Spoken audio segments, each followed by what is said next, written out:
और आखिरी बात जो जाते जाते करनी है, हमेशा बावजू रहो, आप पे जादू असर नहीं करेगा। अपनी निगाहों की हिफाजत करो, आप पे जादू असर नहीं करेगा। हुजूर पर जो असर हुआ था वो उम्मत के तालीम के लिए था, वरना आप ये सोचेंगे हुजूर बावजू नहीं रहते थे, नादान। मेरे रसूल, अल्लाह अकबर, हमारा ईमान ये है वुजू को उनकी नालैन के सदक़े तहारत मिली है, ये अपना ईमान है। लोग वुजू करके बावुजू होते हैं और वुजू को अहमियत मुस्तफ़ा की नालैन के सदक़े में मिली है। आप वहां तक न जाया करें, वहां जो कुछ है वो तालीम उम्मत के लिए है। इसलिए अपनी निगाहों की हिफाजत करें और बावुजू रहें, इंशाअल्लाह जादू आप पे असर नहीं करेगा। और जो बावुजू रहते हैं फरिश्ते उनके दोस्त बन जाते हैं। जितने मुत्तकी बनोगे उतनी बरकतें मिलेगी। जयपाल जोगी को तन्हाई में बुलाकर पृथ्वीराज चौहान ने कहा, जयपाल तूने हर वक्त सबको पछाड़ा है, इस फकीर में है क्या, इस फकीर में है क्या कि तू इसका मुकाबला नहीं कर पाता। तब पृथ्वीराज चौहान को जयपाल जोगी ने जवाब दिया, महाराज मुझसे बड़ा जादूगर भी हिंदुस्तान में तो है नहीं।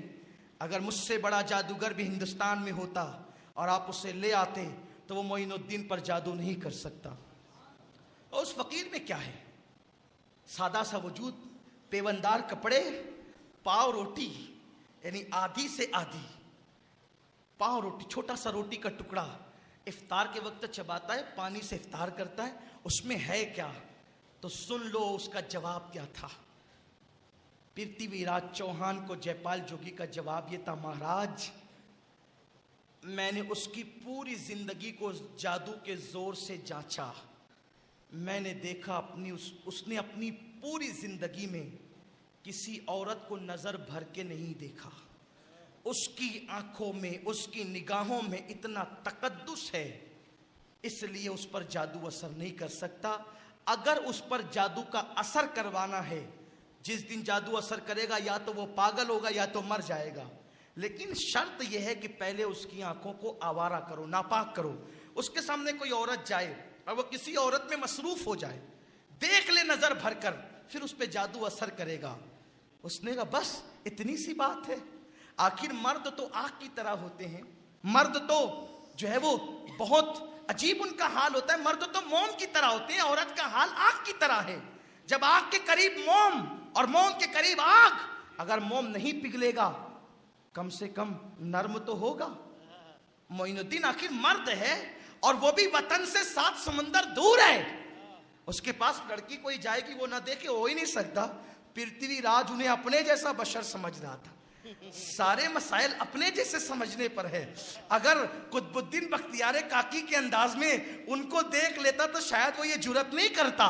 फिर क्या हुआ, पृथ्वीराज ने अजमेर शरीफ की खूबसूरत लड़कियों को चुना, का जाओ जाकर के मोइनुद्दीन के आगे पाजेब बजाना, वो तुम्हारी तरफ देखेगा, जो करेगा करने देना। सारी लड़कियां जमा होके आई, उन्हें यूं लगता था जैसे ये हमारे बाप दादाओं की तरह कोई है। आ करके इर्द गिर्द घूमती रही। मेरे ख्वाजा गर्दन झुकाकर मुराकबे में थे। ये मुराकबा ही बड़ी अजीब चीज़ है। इंशाल्लाह कभी गुफ्तगू होगी तो हम बताएंगे मुराकबा कैसे करते हैं और उसकी बरकतें क्या है, ये एक अलग उन्वान है। तो मुराकबे में थे, बस उसको हुजूर अशरफी मियाँ के अंदाज में ये समझ लें। वो फरमाते हैं, हुजूर सरकार शेखुल मशाइख आला हज़रत अशरफी मियाँ रहमतुल्लाहि ताला अलैह, झुका के सर बैठते हो तुम क्यों, ये राज है अशरफी बता दो। झुका के सर बैठते हो तुम क्यों, ये राज ए अशरफी बता दो। तुम्हें तसव्वुर हुआ है किसका, ये किसकी शक्लें हंसी है दिल में। जब यार की हंसी शक्ल दिल में समा जाती है तो दिल के आईने में है तस्वीर यार। जब जरा गर्दन झुकाई देख ली, लोग कहते हैं ये गर्दन झुका के क्या करते हैं, आप कहते हैं जरा दिल वाला तो बन, जिस दिन गर्दन झुकेगी उस दिन जलवा यार नजर आएगा। वो बड़े अजीब मामलात हैं, वो बड़ी अजीब मंजिलें हैं। अल्लाह अकबर। तो सरकार गरीब नवाज गर्दन झुका करके बैठे हैं, लड़कियां आती हैं पाजेब बजा के चली जाती है। वो बादशाह पूछता है क्या हुआ, कब पता नहीं उसके सीने में पत्थर है या दिल, वो तो देखता ही नहीं, हमारी तरफ तकता ही नहीं। उसने तो हमारे हुस्न की तौहीन की है। उसने लड़कियों को गालियां दी, कहा जाओ तुम किसी काम की नहीं हो, ये काम मेरी बेटी करेगी। पृथ्वीराज के घर में इकलौती बेटी थी, बड़ी जवान थी और बड़ी खूबसूरत, हसीन जमील खूबसूरत जवान। बेटी से कहा, बेटी भारत की आबरू का सवाल है और भारत की लाखों औरतों की इज्जत का सवाल है। ये मुसलमान है, जिस दिन बढ़ेंगे किसी औरत की इज्जत को छोड़ेंगे नहीं। जा अपनी आबरू लुटाकर भारत माता की आबरू बचा ले।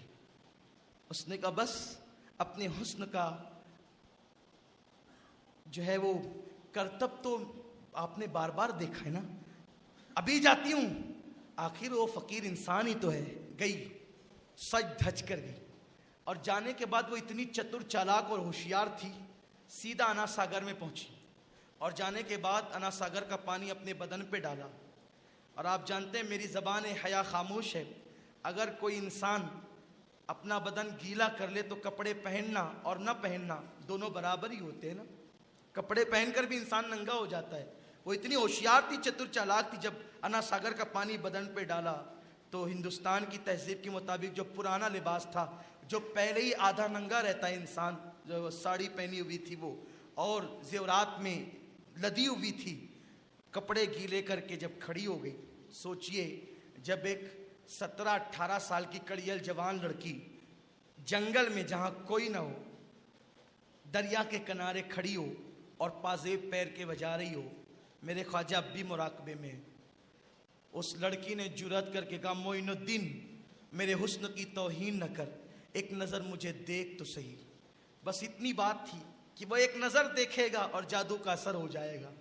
मेरे ख्वाजा ने नज़र उठाने से पहले अपनी चादर उसकी तरफ फेंका और फरमाया, बेटी मेरा मजहब इसकी इजाज़त नहीं देता कि कोई लड़की को इस हालत में देखे जो तेरी हालत है। हातिम ताई की बेटी बगैर दुपट्टे के आई थी तो मेरे नाना मोहम्मद मुस्तफ़ा ने अपनी चादर उतार के उसके सर पे डाला था और फरमाया था, किसी औरत को ये हक नहीं कि मर्दों के सामने सर खुला करके आए। बेटी ये हमारे घराने की रीत है कि नंगे सर आने वाली लड़कियों को हम अपनी चादर उड़ाया करते हैं। तब उस लड़की ने कहा, मेरा बाप तो कहता है कि तुम लड़कियों के दिलदादा और औरतों के दिलदादा हो और तुम तो मुझे बेटी कह रहे हो। कहा, बेटी मेरा मजहब यही है, हम उम्र बड़ी जो होती है औरतों की उनको माँ समझते हैं, बराबर होने वाली को बहन समझते हैं, छोटी रहने वाली को बेटी समझते हैं, और कोई चौथा रिश्ता हम बगैर निकाह के किसी के साथ लगा ही नहीं सकते। तो उस लड़की ने कहा, क्या यही आपका मजहब है? कहा, हाँ यही मेरा मजहब है। कहा, मेरा बाप तो कुछ और कहता है। कहा, बेटी वो झूठ कहता है। तो तब उसने कहा था कि जिस कौम के मोइनुद्दीन हसन के तकवे का ये आलम है, उस कौम के मोहम्मद के तकवे का आलम क्या होगा। मोइनुद्दीन मुझे भी कलमा पढ़ाओ और इस्लाम में दाखिल कर लो। मेरे ख्वाजा ने अपनी निगाहों के तकद्दुस से पृथ्वीराज के घर में इस्लाम पहुंचाया। ये है दीन और ये है जादू की हकीकत जो मैंने आपके सामने पेश की। उम्मीद है हम अपने अकीदे को मजबूत करेंगे, तवक्कुल को मजबूत करेंगे। अल्लाह ताला हम सबको अपना अकीदा मजबूत करने की तौफीक अता फरमाए। हमारे चैनल को सब्सक्राइब करें और बेल आइकॉन पर क्लिक करें ताकि आपको हर आने वाले वीडियोस के नोटिफिकेशन मिलते रहें।